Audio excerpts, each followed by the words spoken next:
The Cowboys have lost 5 straight games since losing Tony Romo to injury in Week 2. Against the Eagles, Dallas hasn't lost 6 straight games in a single season since 1989. This will be DeMarco Murray's first game back in Dallas since signing with the Eagles this offseason.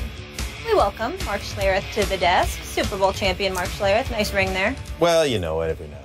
Yeah. Every now and again. Listen, why not? I would too. This man knows offensive line, and he knows the Dallas Cowboys. Oh, Good yes, match he for does. this topic. Yes. We need a voice of reason here. Okay. We do. How much have the Cowboys missed DeMarco this season? Oh, they've missed him a ton.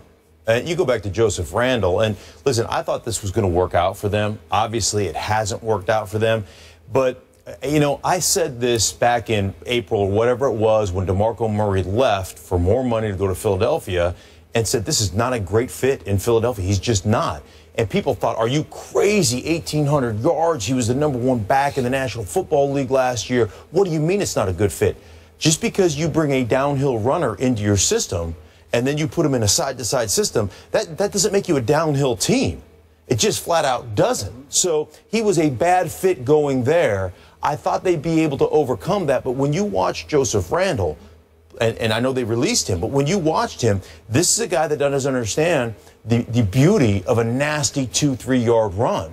And DeMarco Murray is a downhill guy when you have a downhill offensive line and a downhill system that when you block it for 3, he's going to get you 6. When you block it for 6, he's going to pop one out for 15. Yep. And when you block it for 15, man, he's gone to the house. So they really desperately miss him because he is that cog. You know, all works together. That offensive line, that running game, the tight ends, the wide receivers, they all work in unison when you have the right system and the right players plugged into that system. You can take a great player, in its case in point in Philadelphia, and plug him into the wrong system, and it becomes a guy. And that's really what has happened there. So, yeah, did the Dallas Cowboys miss him? You're darn right they miss him. They miss the heck out of him because they don't have a guy that can do what he does. And, you know, and it's really hurt them here down the stretch without Romo, obviously. You know, I tried to tell Skip this. He wouldn't accept. Did you try to reason with him? I tried to reason with him. I tried to tell him, well, Darren McFadden, you don't know about his health. Well, I've known about it so far, well, right? I'm just saying, you don't know about his health, how long it's going to last. This is before the season obviously began. Tried to tell him about Lance Dunbar and how, you know, the workload, if there was going to be one, you don't know what he could handle. And, of course, Joseph Randle, we don't know whether his availability is going to be. Depends on what department store you pass by. Wait a second. He's gone. He's gone. I know he's gone. Out. You I know can't he's do gone. it anymore. I know he's The gone. statute of limitations has run out. I just couldn't pass that up. He's the dirt on his grave. You can't do it. It's over. Listen, man. Listen, I just have fun with it, okay? He's no thief. He just was in the bad spot. Had some stuff to cover up, okay? I just can't get over that. It's just the funniest story of the year for me. Anyway, drawers and a daggone sample cologne. Don't get me started. But here's the point.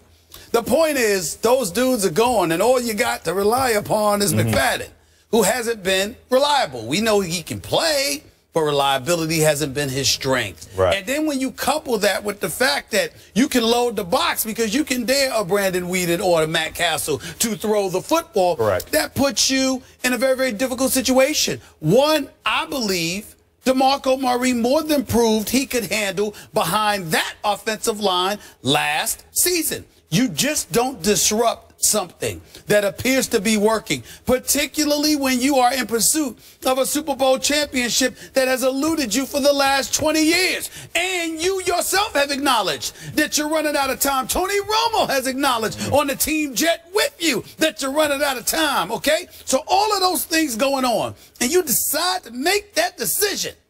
I just think it's one of those situations where you messed up your own flow. The Dallas Cowboys did this to themselves. They did this to themselves, and that's why they suffered. The beauty of what they did last year was give us an 8-man box, give us a 9-man box. We don't care. We can still. We're not going to force you. You will never force us to check out of that based upon your defensive formations. We will dictate the running game to you, not the other way around. And that's not the way the NFL is structured anymore, because everybody wants to throw the ball 70% of the time. So defenses can dictate when you're going to run it, when you're not going to run it. Not when Dallas last year. Dallas said, we'll run it when we want to, even if we have Dez one-on-one, because we're going to jam it down your gullets, because we've got this offensive line, we've got this running back, we've got the best blocking tight ends in football. So we have these things established.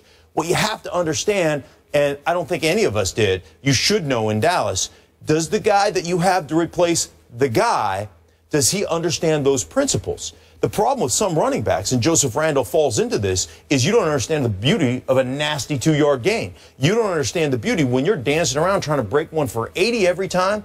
That takes you out of the flow of your offense. It puts you behind the chains, and that's exactly what happened to them here. So these are two guys, and you know what? It goes both ways. It's DeMarco Murray not understanding what the Philadelphia offense is either. Do I get to talk in this segment? Because I've heard a whole lot of you and a whole too much lot of you. Okay, go ahead, Skip. I haven't said one word. We haven't said a lot from your Cowboys. What could you say to us that we haven't heard? Go ahead. The floor is yours. About the Cowboys? Let's go. You are both dead wrong. If Tony Romo were still healthy and Lance Dunbar were still healthy, my Cowboys would be running away with the NFC East as we speak. So don't give me DeMarco this and DeMarco that. They would be missing him a whole lot more if he were running downhill through the National Football League for 150 yards a game, and he is not. And I remind you, the first time he faced Dallas's doomsday defense, he got a total of 2 yards on 13 tries. We're talking about him for the Cowboys. I get it. I have to put that in some perspective for you. Now let's look at the numbers, which you guys failed to look at. Right now, the Eagles are averaging 4.9 yards per rush. I don't know how, but without DeMarco, my Cowboys are averaging 4.5 yards a rush. That's pretty good. I think it's pretty great. You know why? Because they have by far the best offensive line in all of pro football. And it only gets a little better by each game because Lyle Collins, the rookie, is now at left guard and grades out right now as the best blocking left guard in football over the last 4 games. Thank you very much. Now, do you realize how much they miss Lance Dunbar, who tore up his knee at New Orleans? He was the Sproles of my offense. So surely, if he were my offense, you got a mouse in your pocket? Yeah. Hey, listen. Are you calling plays? Yeah, well, hey. Dunbar was a Sproles type. It had a Sproles type impact here. He had a 45-yard run against Atlanta. He had a 37-yard catch at Philadelphia. That's a little catch. It's mostly catch and run. 24 at the Giants. So, again, if you take him away, he's a difference maker in the run game. Okay, so all of a sudden, and Randall, it craps out. He just bottoms out. He goes completely south, and he becomes more trouble than he's worth. And you told me 3 weeks ago, they're not going to miss a beat without Joseph Randle. Am I right? You thought Joseph Randle? I thought going into this season they would miss out because of the offensive line and the structure of the way they run it. I agree. I thought they'd be okay without DeMarco Murray. They haven't found that replacement. Wait a second. Back to the stats. Yeah. So my Cowboys have 895 yards rushing, and the Eagles have only 913. Oh, you That's can't not do that much. Yes, I can. I just did it. No, because you it's can't. I'm going to your number. I'm coming to your number. Oh. Here's why you can't do that. Because of everything you and everybody else conceded coming into the system about DeMarco Murray being in Philadelphia. They talked about the system. They talked about how different it was than in Philly as he was in Dallas. So the debate here about DeMarco Murray, Skip, is not about DeMarco Murray as a running back. It's about DeMarco Murray within the Cowboys lineup behind that offensive line. I'm going to ask you this question. And I know that injuries happen. And I know that there's a lot that's going on, and Tony Romo has had his share of injuries throughout the years, okay? Skip Bayless, last year, Tony Romo seemed pretty fine for everybody. You trying to tell me that had nothing to do with the 392 carries, the 449 touches overall that were given to DeMarco Murray? DeMarco Murray saved Tony Romo. He saved him. Well, no. Tony Romo had by far the best QBR in all of pro football. I'm sorry. Yes, it is. I'm not talking about that. I'm talking about health. I'm saying that DeMarco Murray behind that offensive line, because you were able to give him the ball, that's one of the reasons why Jerry Jones did it. Romo made DeMarco, not the other way around. Really? Yeah. Really? Yes. Oh, yes. my God. Yes. That's where I'm going. Let me just let me use last night's game to your argument. Okay, Mike Pettin be irrelevant to this argument. Go ahead. Okay, Mike Pettin last night Mike Pettin, at halftime, said, if we don't jump off sides, this game is tied 10-10. Wrong. If you don't jump off sides, that was 4th down, it's 10-7. And the bottom line is, you did jump off sides. You're talking about Tony Romo. Well, if Tony Romo wasn't hurting, Lance Dunbar wasn't hurting this. Okay, you know, if my aunt, Mark, blah, blah, blah, she'd be my uncle. No, you're smart enough to know. If Tony Romo is there, then you can't stack the box. You know, like what they're doing right now. They're just daring the quarterback to throw the foot. They're saying, we're going to take your run away. Are you trying to say the Cowboys weren't, the opponents weren't stacking the box against the Cowboys last year? They stacked them last year. They did stack them last year. Yes, they did. Stack the box with Dez Bryant and Tony Romo. Because of that offensive line. Hold on, Mark. Because of that offensive line that you brag about all the time, it was so potent, it was so powerful, they had to stack the line of scrimmage to try to neutralize the DeMarco Murray. That is absolutely true. I can show you so many 8- and 9-man boxes last year. I could show you 100 8-man boxes. Of course I could. Now I can show you 100 12-man boxes.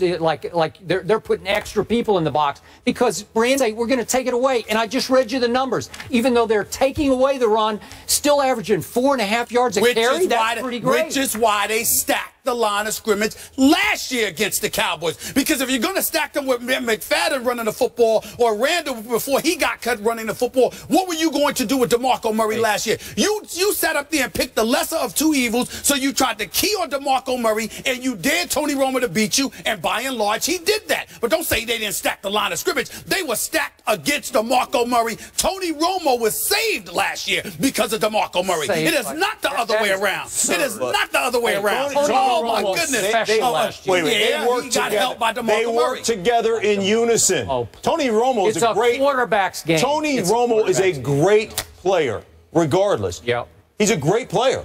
He's a great quarterback. But you can't tell me that you know what, that balance doesn't help a quarterback. You can't tell me that running the ball doesn't take pressure off a guy. Of course it does. To a certain extent. And they work in unison together. Hey, the best fourth quarter QBR last year in pro football belonged to Tony Romo. When plays had to be made, it wasn't DeMarco making them. It was the quarterback making them and the wideout making them. Because why?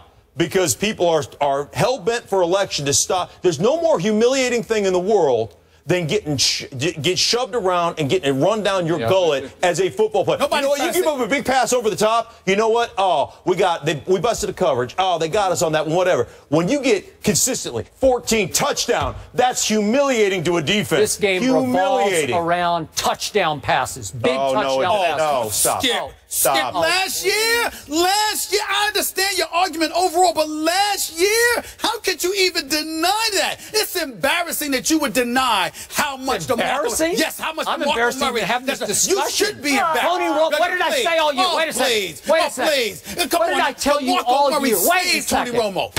I'm not being a hypocrite here. I told you the last 4 weeks of the year. Who did I say was the MVP of the league? Tony Romo. I know that. Hold on, time out. Thank you. So I'm not doing 20/20 hindsight. Since you want to do that, who said DeMarco Murray was the MVP? You did. That would you be were wrong, me. but it's okay. No. You were too. So here's the deal. I wasn't wrong. It's a quarterback's game. You can say whatever you want to. Wait a second. What is this league devalued in the draft over the last 5 years? That's not the point. Yes, it is. Don't change the argument. We're talking about the Cowboys from last year. It is no doubt that DeMarco Murray and his excellence behind that offensive line saved Tony Romo. And the second he was gone, he couldn't even last 2 weeks before he got knocked out for half the season. That's the bottom line. Because you don't got knocked out by a cheap shot by a rookie from the Philadelphia Eagles. Whatever. Are you kidding me? I didn't find the bottom line is this. Complete teams win championships. Complete teams have success. And if you go control the line of scrimmage in this league, I don't care how good your quarterback is, Andrew Luck, case in point, when you spend all your money on periphery players and wide receivers and you don't invest in an offensive line and you don't invest in controlling line of scrimmage, you don't win. I don't care how good you are. He did. You cannot win without a quarterback. It's as simple as that. That's true. He handcuffed you with that, as you brought up with that November 22nd deadline, injured reserve with designation to return as well. Good point, Molly. We all good now? You're on my side now. We're all good? We're fine. We're fine. All good. I'm not good. Romo. Oh, yes, you're not good. You're not good. You know what any team would take? Eagles, Cowboys, Todd Gurley. He is doing things this year that are really special. Only Adrian Peterson has done. So is it too early to compare them? They play each other this week. Well, sort of. Back in a few.